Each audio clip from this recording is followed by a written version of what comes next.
La démonstration de la foi. La foi est une vertu qui se démontre. Car lorsqu'il est écrit, « Or la foi est une ferme assurance des choses que l'on espère, et elle est une démonstration de ce que l'on ne voit pas. » La Bible ici parle des deux facultés de la foi. La foi est une conviction, une pleine assurance de ce en quoi on croit, de ce que l'on désire. Mais c'est la démonstration pratique de la conviction qu'on a. Ainsi donc, la foi n'est pas que conviction, mais la foi se démontre. Ainsi donc, la démonstration de ce en quoi on croit est la véritable manifestation et preuve de foi.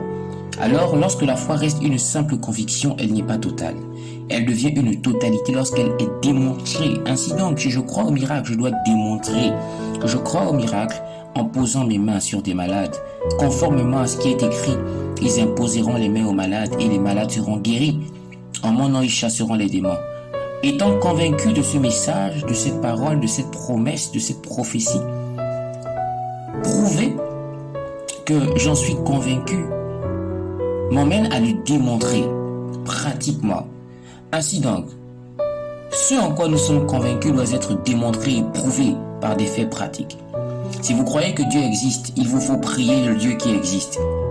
Si vous croyez que Dieu existe, il vous faut l'invoquer. Ainsi donc, il est écrit que hors sans la foi, il est impossible de lui être agréable, car il faut que ceux qui s'approchent de Dieu croient que Dieu existe et qu'il est le rémunérateur de ceux qui le cherchent. Vous devez croire que Dieu existe. Vous devez pouvoir invoquer son nom. Si vous croyez que Dieu est vrai et qu'il existe, si vous croyez qu'il n'y a qu'un seul Dieu, vous ne devez seulement que vous conformer aux règles du seul et unique Dieu qui existe.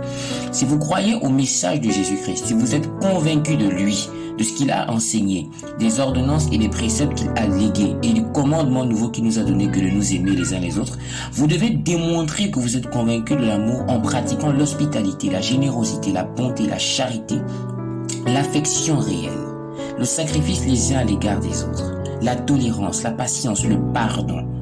Prouver et attester que vous avez la foi ne vient pas du fait de le dire, mais vient du fait de pratiquer ce qui a été dit, ordonné.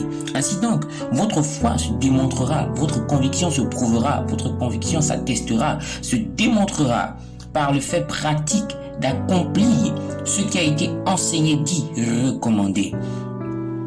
Si vous êtes convaincu que Jésus-Christ a porté à la croix les péchés de l'humanité, qu'il a été l'agneau pascal, si vous êtes convaincu qu'il est mort, ressuscité, qu'il est monté aux cieux, qu'il a envoyé son esprit et qu'il reviendra chercher son église et juger ce monde, vous devez l'attester, le démontrer en le proclamant. Ainsi donc, la prédication de l'évangile est la preuve pure et simple que vous témoignez que ce que Christ a dit est vrai, que vous témoignez que ce que Christ a fait est vrai. Alors vous devenez un témoin, soit oculaire, auriculaire, par représentation ou par attestation de l'œuvre de Christ.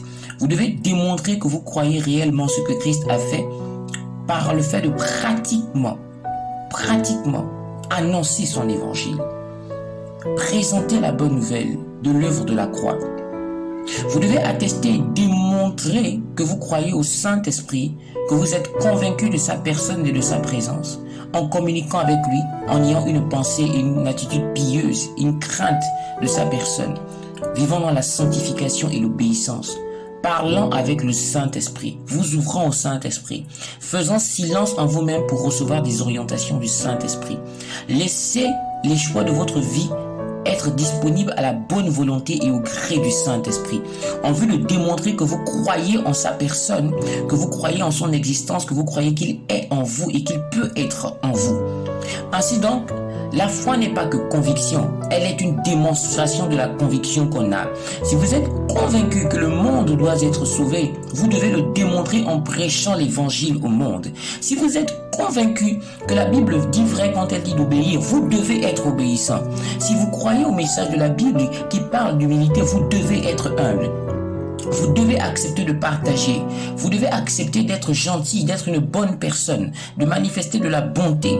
Si vous êtes conscient que la Bible proscrit et condamne la vie charnelle, vous devez sortir de la chair, vous devez sortir du péché, vous devez sortir du monde. Ainsi donc, vous devez vivre une vie qui est à la juste mesure de ce qui est écrit pour démontrer que vous croyez en ce qui est écrit, en ce qui est écrit, en ce qui est écrit. Prouvez votre foi.